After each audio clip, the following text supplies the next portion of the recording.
जय हिंद, वंदे मातरम। स्वागत है आप सभी का अध्ययन क्लासेस में। आज के इस वीडियो में सीडीपी के 30 इंपॉर्टेंट क्वेश्चन आप लोगों के साथ मैं डिस्कस करने वाला हूं, जो कि आपके एग्जाम के लिए काफी इंपॉर्टेंट साबित होने वाले हैं। और दोस्तों, अगर आपको ईवीएस के प्रैक्टिस सेट भी सॉल्व करने हैं तो उन वीडियो का लिंक डिस्क्रिप्शन में है, आप वहां से दोस्तों चेकआउट कर सकते हैं। तो चलिए दोस्तों, पहला क्वेश्चन डिस्कस करते हैं सीडीपी का। दोस्तों, पहला क्वेश्चन है कि प्राथमिक स्तर पर एक शिक्षक में निम्न में से किसे सबसे महत्वपूर्ण विशेषता मानना चाहिए। दोस्तों, प्राथमिक स्तर का जो शिक्षक होता है उसके लिए सबसे महत्वपूर्ण विशेषता क्या होनी चाहिए। ए ऑप्शन है धैर्य और दृढ़ता। दूसरा दोस्तों बी ऑप्शन है कि शिक्षण पद्धतियां और विषयों के बारे में ज्ञान की दक्षता होनी चाहिए। सी ऑप्शन है अति मानक भाषा में पढ़ाने की दक्षता होनी चाहिए। या फिर दोस्तों डी ऑप्शन है कि पढ़ाने की उत्सुकता होनी चाहिए। तो फर्स्ट क्वेश्चन का जो ऑप्शन है वो ए करेक्ट हो जाएगा, क्योंकि जो प्राथमिक स्तर का शिक्षक होता है उसमें धैर्य और दृढ़ता ये होना चाहिए। क्योंकि दोस्तों प्राथमिक स्तर पर छोटे बच्चे आते हैं और उनकी बहुत सारी प्रॉब्लम्स होती हैं, तो उन प्रॉब्लम्स को वो शिक्षक धैर्य के साथ और पेशेंस के साथ उन प्रॉब्लम्स को सॉल्व करे। तो ए ऑप्शन यहां पर करेक्ट हो जाएगा। दोस्तों, नेक्स्ट क्वेश्चन है कि एक शिक्षक अपने लोकतांत्रिक स्वभाव के कारण विद्यार्थियों को पूरी कक्षा में कहीं भी बैठने की अनुमति देता है। कुछ शिक्षार्थी एक साथ बैठते हैं और चर्चा करते हैं या सामूहिक पठन करते हैं, कुछ चुपचाप बैठकर अपने आप पढ़ते हैं। एक अभिभावक को यह दोस्तों पसंद नहीं आता है। इस स्थिति में निपटने का निम्न में से कौन सा तरीका सबसे बेहतर हो सकता है। दोस्तों, देखते हैं कौन सा सबसे अच्छा तरीका हो सकता है। ए ऑप्शन है अभिभावकों को प्रधानाचार्य से अनुरोध करना चाहिए कि वह उनके बच्चे का अनुभाग बदल दें, मतलब सेक्शन उनका अलग कर दें। क्या ये ऑप्शन हो सकता है। बी ऑप्शन है कि अभिभावकों को शिक्षक पर विश्वास व्यक्त करना चाहिए और शिक्षक के साथ समस्या पर चर्चा करनी चाहिए। तो दोस्तों ये ऑप्शन हो सकता है, क्योंकि पॉजिटिव लग रहा है। सी और डी भी देख लेते हैं।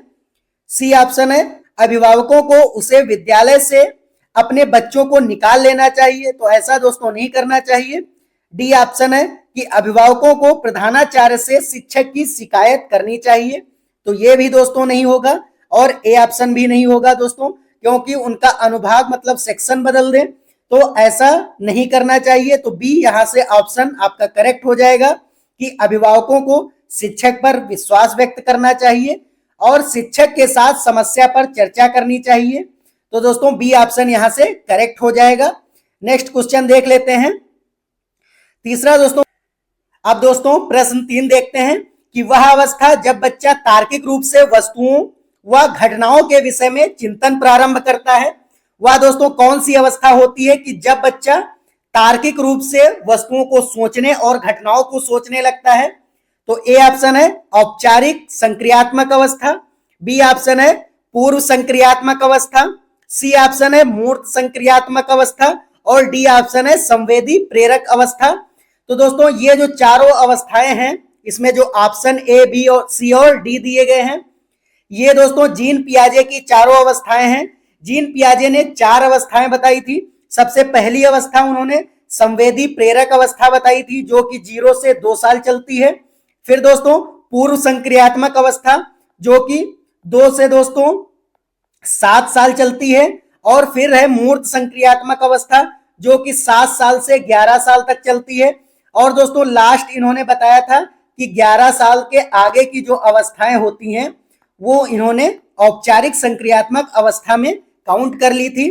तो दोस्तों यहां पर कि तार्किक बच्चा कब सोचने लगता है, तो सी ऑप्शन यहां से करेक्ट हो जाएगा, मूर्त संक्रियात्मक अवस्था। क्योंकि जब बच्चा 7 साल का हो जाता है या 7 साल के ऊपर का होता है तो वह वस्तुओं को तार्किक रूप से देखने लगता है और प्रश्न करने लगता है। तो यहां पर सी ऑप्शन करेक्ट हो जाएगा।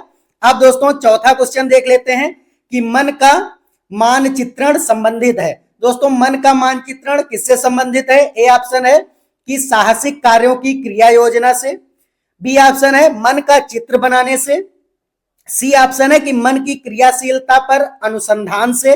और दोस्तों डी ऑप्शन है कि बोध बढ़ाने की तकनीक से। तो यहां पर दोस्तों सी ऑप्शन करेक्ट हो जाएगा, मन की क्रियाशीलता पर अनुसंधान से। क्योंकि दोस्तों मन का जो मानचित्रण होता है इसका अर्थ होता है कि मन की क्रियाशीलता, इसलिए दोस्तों मन की क्रियाशीलता हमें सी ऑप्शन में दिख रहा है। तो यहां पर फोर्थ क्वेश्चन का सी ऑप्शन करेक्ट हो जाएगा। अब दोस्तों फिफ्थ नंबर क्वेश्चन देख लेते हैं। पांचवा क्वेश्चन है कि विशेष रूप से प्राथमिक स्तर पर विद्यार्थियों की सीखने संबंधी समस्याओं को संबोधित करने का सबसे बेहतर तरीका है। तो बताया गया है कि प्राथमिक स्तर पर विद्यार्थियों को सीखने संबंधी समस्याएं जो संबोधित करता है उससे सबसे बेहतर तरीका क्या है। ए ऑप्शन है महंगी और चमकदार सहायक सामग्री का प्रयोग करना, बी ऑप्शन है सरल और रोचक पाठ्य पुस्तकों को प्रयोग करना, सी ऑप्शन है दोस्तों कहानी कथन पद्धति का प्रयोग करना, और दोस्तों डी ऑप्शन है कि क्षमता के अनुरूप विभिन्न शिक्षण पद्धतियों का प्रयोग करना। तो यहां से दोस्तों डी ऑप्शन हो जाएगा, क्षमता के अनुरूप विभिन्न शिक्षण पद्धतियों का प्रयोग करना। क्योंकि दोस्तों जब बच्चे छोटे होते हैं, प्राथमिक स्तर के बच्चे छोटे ही होते हैं और वो जल्दी चीजों को नहीं सीख पाते हैं, तो हमें शिक्षण पद्धतियां अलग अलग लानी चाहिए और उनकी क्षमता के अनुसार लानी चाहिए। क्योंकि कुछ बच्चे जल्दी सीख जाते हैं और कुछ बच्चे देर में सीखते हैं, तो उन बच्चों को पहचान करके और उनके क्षमता के अनुसार शिक्षण पद्धतियां लाना चाहिए। तो यहां से डी ऑप्शन करेक्ट हो जाएगा। अब दोस्तों छठा नंबर क्वेश्चन है कि निम्नलिखित में से कौन सा शिक्षार्थियों में सृजनात्मकता का पोषण करता है। दोस्तों सृजनात्मक का पोषण कौन करता है, तो ए ऑप्शन है कि प्रत्येक शिक्षार्थी की अंतर्जात प्रतिभाओं का पोषण करने के अवसर उपलब्ध कराता है, या फिर बी ऑप्शन हो सकता है विद्यालय जीवन के प्रारंभ में उपलब्ध के लक्ष्यों पर बल देना, सी ऑप्शन है परीक्षा में अच्छे अंकों के लिए विद्यार्थियों की कोचिंग लगाना। तो दोस्तों ये तो नहीं होगा कोचिंग वगैरह, ये निगेटिव ऑप्शन है, और डी ऑप्शन है कि अच्छा शिक्षा के व्यवहारिक मूल्य के लिए शिक्षार्थियों का शिक्षण।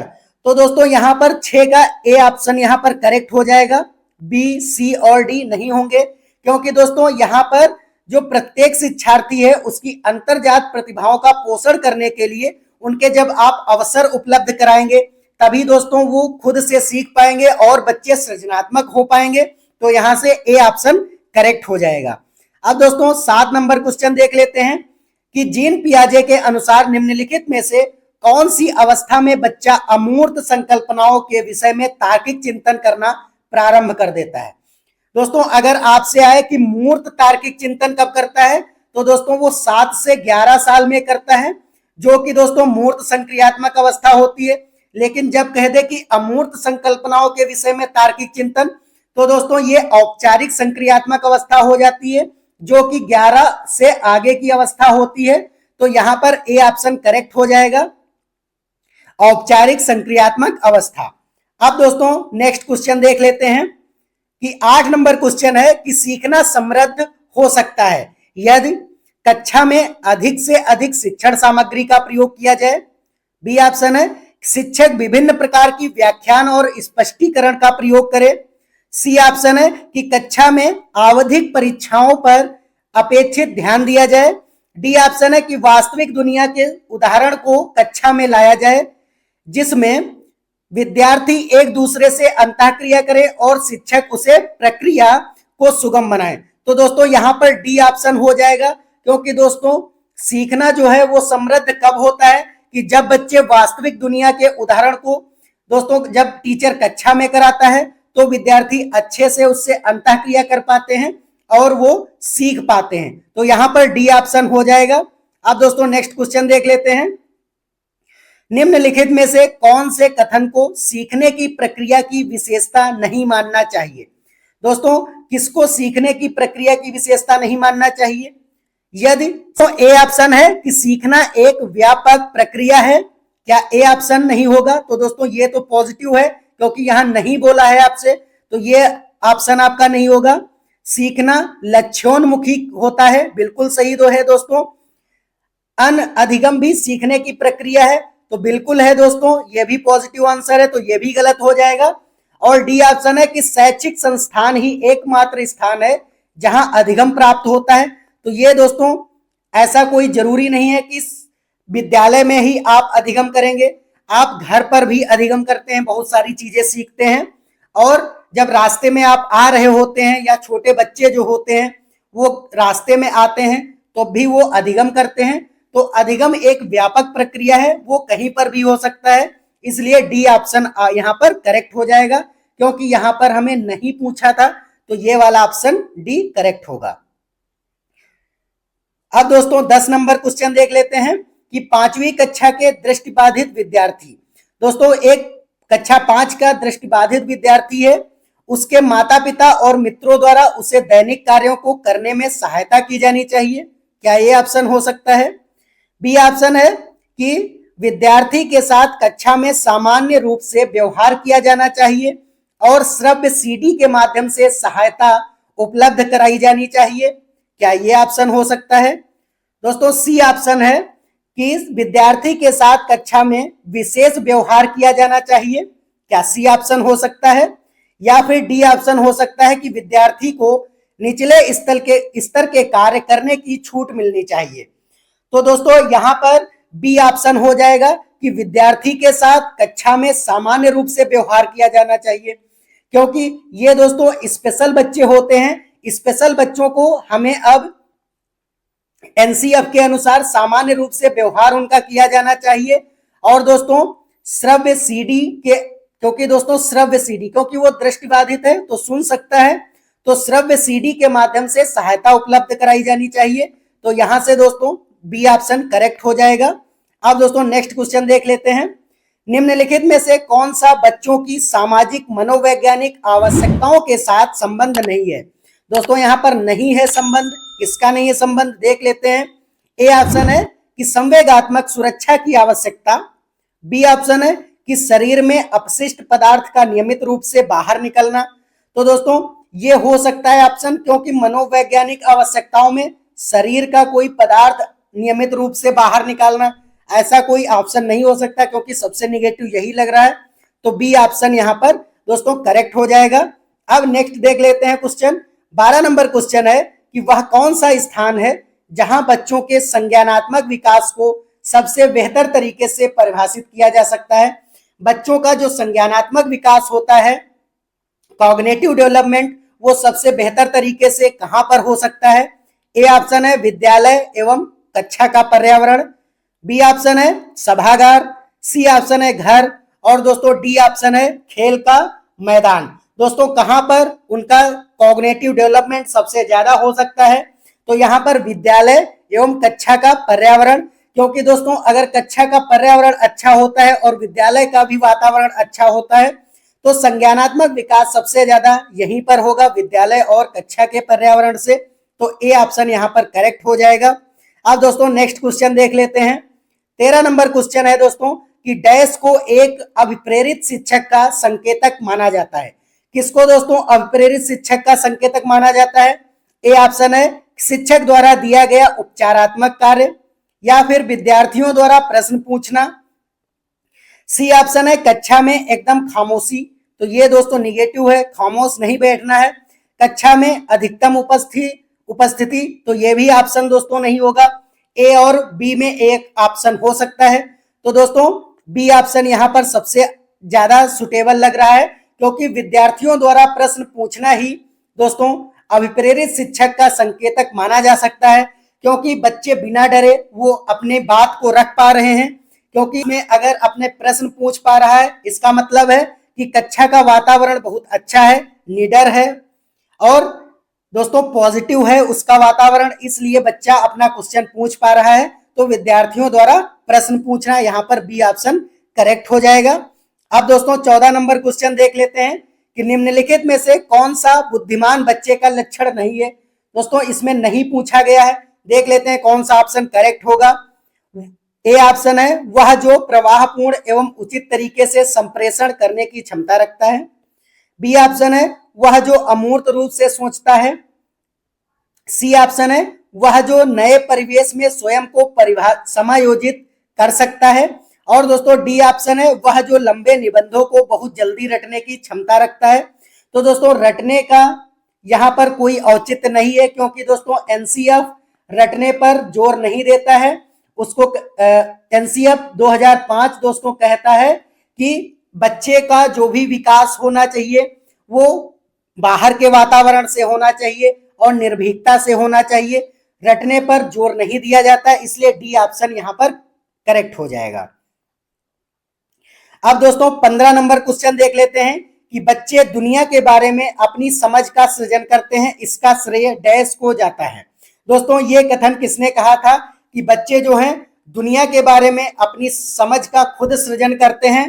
तो दोस्तों ये जो कथन है ये पियाजे ने कहा था कि बच्चे जो है अलग तरीके से दुनिया में जो भी चीजें हो रही होती हैं उनका सृजन करते हैं, अपनी समझ विकसित करते हैं। तो डी ऑप्शन यहां से करेक्ट हो जाएगा, जीन पियाजे। अब दोस्तों नेक्स्ट क्वेश्चन देख लेते हैं कि 16 नंबर क्वेश्चन है, कृतिका अक्सर घर में ज्यादा बात नहीं करती है लेकिन विद्यालय में वह काफी बात करती है, यह दर्शाता है। दोस्तों जो कृतिका एक लड़की है वो घर में बिल्कुल शांत रहती है, ज्यादा बात नहीं करती है, लेकिन जब वह विद्यालय पहुंचती है तो बहुत ज्यादा बात करती है। या दोस्तों क्या दर्शाता है कि शिक्षकों की मांग होती है कि बच्चे विद्यालय में खूब बात करें। तो दोस्तों ए ऑप्शन अभी क्या हो सकता है या नहीं हो सकता देख लेंगे। बी ऑप्शन है, कृतिका को अपना घर बिल्कुल पसंद नहीं है, ऐसा दोस्तों नहीं होना चाहिए, ये ऑप्शन गलत हो जाएगा। और ए ऑप्शन भी गलत होगा क्योंकि ये निगेटिव दोस्तों हमें बता रहा है। सी ऑप्शन है कि उसके विचारों को विद्यालय में मान्यता मिलती है, बिल्कुल सही है दोस्तों, क्योंकि जब बच्चे के विचारों का विद्यालय में मान्यता मिलेगी तो वो वहां पर सोचेंगे कि हमें यहाँ पर मान्यता मिल रही है और वो ज्यादा बात करेंगे। क्योंकि अगर कृतिका जब घर में बात करती होगी तो या तो किसी से उसको डांट पड़ जाती होगी या कुछ भी कोई बोल देता होगा या उसकी बात को सुना ही नहीं जाता होगा, इसलिए वो घर पे बात नहीं करती है। तो दोस्तों सी ऑप्शन यहाँ पर करेक्ट हो जाएगा, डी भी दोस्तों गलत हो जाएगा यहाँ पर। तो सी ऑप्शन 16 का करेक्ट है।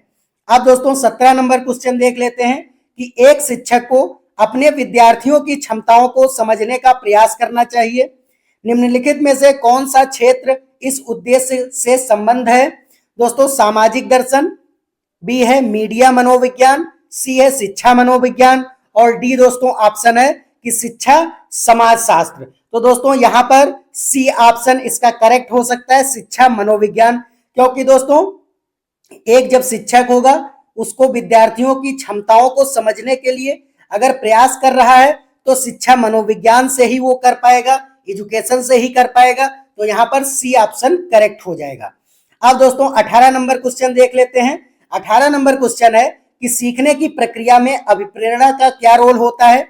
देख लेते हैं। ए ऑप्शन कि पिछले सीखे हुए को नए अधिगम से अलग करती है, क्या ये ऑप्शन हो जाएगा? तो बिल्कुल नहीं है दोस्तों, क्योंकि अभिप्रेरणा जो होती है वो अलग नहीं करती है। बी ऑप्शन है कि शिक्षार्थियों को एक दिशा में सोचने के योग्य बनाती है, तो बिल्कुल भी नहीं दोस्तों, क्योंकि सीखना जो होता है वो बहुआयामी होना चाहिए, तो एक दिशा में सोचना नहीं होना चाहिए, तो इसलिए बी ऑप्शन गलत हो जाएगा। सी ऑप्शन है शिक्षार्थियों में सीखने के प्रति रुचि का विकास करती है, तो बिल्कुल सही है दोस्तों। अभिप्रेरणा जो है, मोटिवेशन जो है, उनको शिक्षार्थियों को सीखने के प्रति रुचि का विकास करती है, इंटरेस्ट जगाती है, तो सी ऑप्शन यहां से करेक्ट हो जाएगा। डी ऑप्शन है कि शिक्षार्थियों की स्मरण शक्ति को पैना करती है, ऐसा दोस्तों नहीं होगा, तो यहाँ पर 18 का सी ऑप्शन करेक्ट हो जाएगा। अब दोस्तों 19 नंबर क्वेश्चन देख लेते हैं कि शिक्षा के क्षेत्र में पाठ्यचर्या शब्दावली डैश की ओर संकेत करती है। दोस्तों किसकी ओर संकेत करती है? जो पाठ्यचर्या है, तो ए ऑप्शन हो जाएगा विद्यालय का संपूर्ण कार्यक्रम जिसमें विद्यार्थी प्रतिदिन अनुभव प्राप्त करते हैं, क्या ए ऑप्शन हो जाएगा? फिर दोस्तों मूल्यांकन प्रक्रिया, बी ऑप्शन हो सकता है। सी कक्षा में प्रयुक्त की जाने वाली पाठ्य सामग्री, या फिर दोस्तों शिक्षण पद्धति एवं पढ़ाई जाने वाली विषय वस्तु।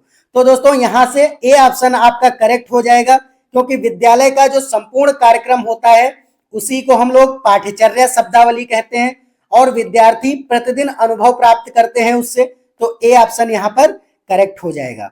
अब दोस्तों 20 नंबर क्वेश्चन देख लेते हैं। 20 नंबर क्वेश्चन है कि निचली कक्षाओं में शिक्षक की खेल पद्धति मूल रूप से आधारित होनी चाहिए। दोस्तों शिक्षक की खेल पद्धति किस पर आधारित होनी चाहिए, कि शिक्षण पद्धति के सिद्धांतों पर आधारित होनी चाहिए, या फिर दोस्तों विकास एवं वृद्धि के मनोवैज्ञानिक सिद्धांतों पर आधारित होनी चाहिए, या फिर दोस्तों शिक्षक के समाज शास्त्रीय सिद्धांतों पर, या फिर शारीरिक शिक्षा कार्यक्रमों के सिद्धांत पर।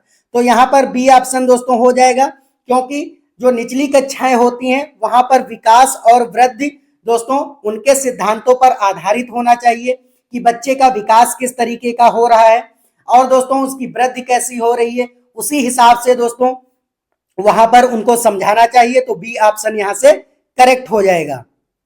21 नंबर दोस्तों क्वेश्चन है कि एक बच्चा अतीत की समान परिस्थिति में की गई अनुक्रियाओं के आधार पर नई स्थिति के प्रति अनुक्रिया करता है। यह किस संबंध है, या दोस्तों किससे संबंधित है? तो सीखने के प्रभाव का नियम से संबंधित है, या फिर सीखने की प्रक्रिया का अविव्रत नियम पर संबंधित है, या फिर दोस्तों सीखने का तत्परता नियम पर है, या फिर सीखने का दृश्यता नियम है। तो दोस्तों यहाँ पर सादृश्यता नियम हो जाएगा, क्योंकि दोस्तों बच्चा अतीत के समान जो है परिस्थितियों से अनुक्रिया करके वो आधार पर नई स्थितियों की अनुक्रिया करता है। तो यहाँ पर दोस्तों सीखने का सादृश्यता नियम आ जाएगा। तो डी ऑप्शन यहाँ पर करेक्ट हो जाएगा। अब दोस्तों नेक्स्ट क्वेश्चन है 22 नंबर क्वेश्चन है कि डैश प्रतिभाशाली होने का संकेत नहीं है। दोस्तों क्या प्रतिभाशाली होने का संकेत नहीं है? दूसरों के साथ झगड़ना, बी ऑप्शन है अभिव्यक्ति में नवीनता, सी ऑप्शन है दोस्तों जिज्ञासा, या फिर सृजनात्मकता। तो दोस्तों 22 का यही ऑप्शन हो जाएगा कि दूसरों के साथ झगड़ना प्रतिभाशाली होने का संकेत नहीं है। तो ए ऑप्शन यहां पर करेक्ट हो जाएगा। और दोस्तों 23 नंबर क्वेश्चन है कि विशेष आवश्यकता वाले बच्चों को शिक्षा उपलब्ध कराई जानी चाहिए। दोस्तों जो दिव्यांग हैं, विशेष आवश्यकता वाले बच्चे हैं, जिनको कम सुनाई पड़ता है या कम दिखाई पड़ता है या किसी भी तरीके से वो दोस्तों दिव्यांग हैं, तो उनको कैसे शिक्षा उपलब्ध कराई जानी चाहिए? ए ऑप्शन है विशेष विद्यालयों में विशेष बच्चों के लिए विकसित पद्धतियों द्वारा, बी ऑप्शन है कि विशेष विद्यालयों द्वारा, सी ऑप्शन है विशेष विद्यालयों में शिक्षकों द्वारा, और दोस्तों डी ऑप्शन है कि अन्य सामान्य बच्चों के साथ। तो दोस्तों इसमें आपका डी ऑप्शन ही हो जाएगा, क्योंकि सामान्य बच्चों के साथ ही उनको जो आवश्यकताएं हैं उनको शिक्षा उपलब्ध कराई जानी चाहिए। क्योंकि दोस्तों अलग उनको जब हम रखते हैं तो उनको लगता है कि हम जो है थोड़ा कमजोर हैं। जब हम सभी बच्चों को सामान्य बच्चों के साथ रखते हैं तो उनको भी बल मिलता है और हम वहां पर उनकी समस्याओं को देख करके उनको शिक्षा उपलब्ध करा सकते हैं। तो यहाँ पर दोस्तों अन्य सामान्य बच्चों के साथ हो जाएगा, क्योंकि दोस्तों जो एक्सक्लूसिव एजुकेशन है उसमें सभी बच्चों को एक साथ सामान्य बच्चों की तरह ही शिक्षा देनी है। तो डी ऑप्शन यहां से करेक्ट हो जाएगा। अब दोस्तों 24 नंबर क्वेश्चन है कि आकलन को उपयोगी और रोचक प्रक्रिया बनाने के लिए डैश के प्रति सचेत होना चाहिए। दोस्तों किसके प्रति सचेत होना चाहिए? ए ऑप्शन है विद्यार्थियों को बुद्धिमान और या औसत विद्यार्थी की उपाधि देना। तो क्या ऐसा होना चाहिए दोस्तों? बी ऑप्शन है कि शैक्षिक और सह शैक्षिक क्षेत्र में विद्यार्थी के सीखने के बारे में जानकारी प्राप्त करने के लिए विविध तरीकों को प्रयोग करना। सी ऑप्शन है प्रतिपुष्ट देने के लिए तकनीकी भाषा का प्रयोग करना, और दोस्तों डी ऑप्शन है अलग अलग विद्यार्थियों में तुलना करना। तो दोस्तों तुलना तो हमें बिल्कुल भी नहीं करनी है, तो डी ऑप्शन यहां से करेक्ट हो सॉरी दोस्तों गलत हो जाएगा, और ए ऑप्शन यहां से गलत हो जाएगा, क्योंकि दोस्तों किसी को उपाधि नहीं देना है। अब बी और सी में आपका आंसर करेक्ट होगा। तो इसमें कौन सा आंसर हो सकता है? तो यहाँ पर दोस्तों बी आंसर आपका हो सकता है कि शैक्षिक और सह शैक्षिक क्षेत्र में विद्यार्थियों के सीखने के बारे में जानकारी प्राप्त करने के लिए विविध तरीकों का दोस्तों आप प्रयोग कर सकते हैं। तो यहाँ पर बी ऑप्शन करेक्ट हो जाएगा। अब दोस्तों 25 नंबर क्वेश्चन है कि डिसलेक्सिया किससे संबंधित है।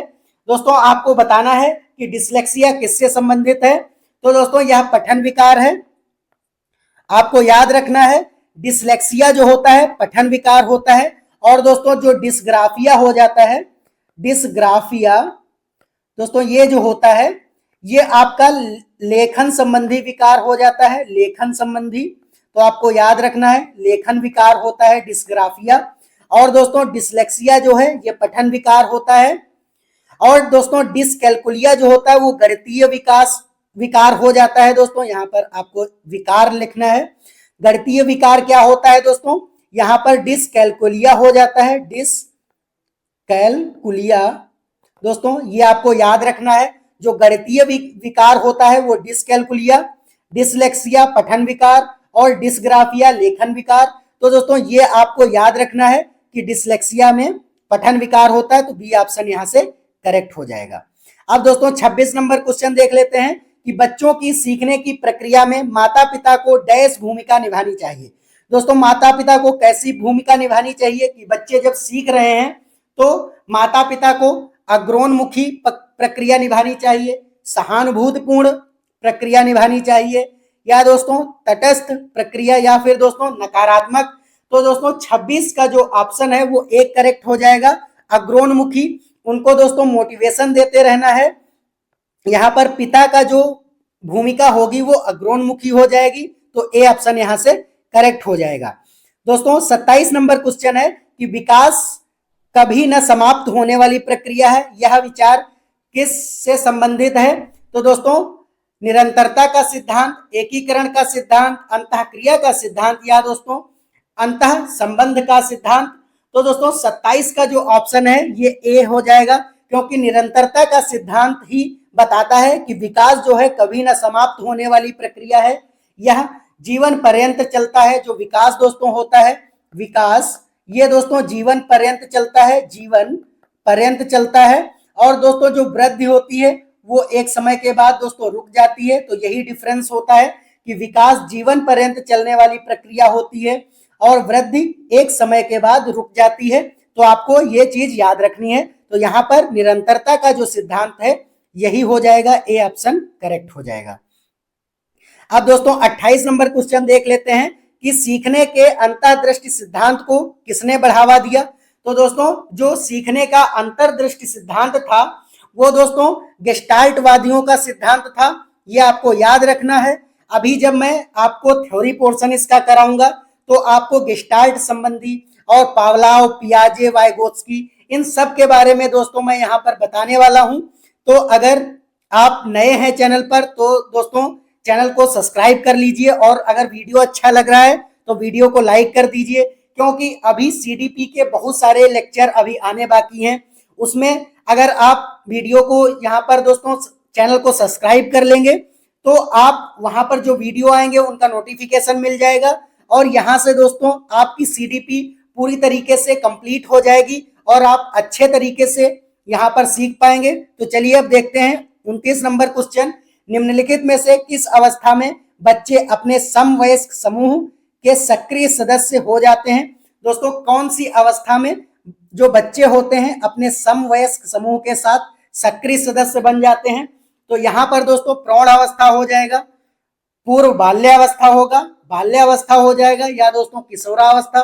तो यहाँ पर दोस्तों किशोरावस्था हो जाएगा, क्योंकि किशोरावस्था में जो बालक होते हैं वो अपने समवयस्कों के साथ ज्यादा अपने फ्रेंड बनाते हैं। तो यहाँ पर दोस्तों डी ऑप्शन करेक्ट हो जाएगा। अब 30 नंबर क्वेश्चन है, और दोस्तों इस वीडियो का लास्ट क्वेश्चन है कि बच्चों के बौद्धिक विकास की 4 विशिष्ट अवस्थाओं की पहचान की गई है। किसके द्वारा दोस्तों इन अवस्थाओं की पहचान की गई है, एरिक्सन द्वारा, या फिर स्किनर द्वारा, या दोस्तों पियाजे द्वारा, या फिर दोस्तों कोहलबर्ग द्वारा। तो आपको दोस्तों याद रखना है कि पियाजे द्वारा ये 4 अवस्थाएं दोस्तों बताई गई हैं। कौन कौन सी अवस्थाएं बताई गई थी तो यहाँ पर हम लोग डिस्कस कर लेते हैं। सबसे पहली जो अवस्था है वो संवेदी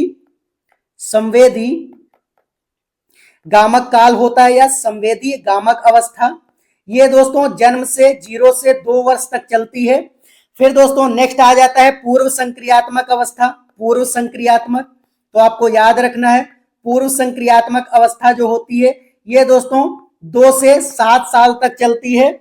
फिर दोस्तों मूर्त संक्रियात्मक आ जाती है, मूर्त संक्रियात्मक अवस्था जो कि 7 से 11 साल तक चलती है। और दोस्तों जो चौथी अवस्था है वो औपचारिक आ जाती है, औपचारिक संक्रियात्मक अवस्था, जो कि दोस्तों 11 से, और दोस्तों ये 12 से माना जाता है और 18 वर्ष तक। तो ये दोस्तों पियाजे द्वारा 4 अवस्थाएं दी गई थी। जब मैं पियाजे की थ्योरी पोर्शन कराऊंगा तो वहां पर इन अवस्थाओं को डिटेल में मैं कराने वाला हूं। तो अगर दोस्तों आपको वीडियो अच्छा लग रहा है तो वीडियो को लाइक कर दीजिए, और अगर चैनल पर नए हैं तो चैनल को सब्सक्राइब कर दीजिए, क्योंकि दोस्तों मैं ऐसे ही नॉलेजेबल वीडियो आप लोगों के लिए लेकर के आता रहता हूं। और इस चैनल पर सीटेट की पूरी तैयारी आपको मैं कराने वाला हूं, तो चैनल को दोस्तों जरूर सब्सक्राइब कर लीजिए। आज के लिए दोस्तों इतना ही। जय हिंद, जय भारत।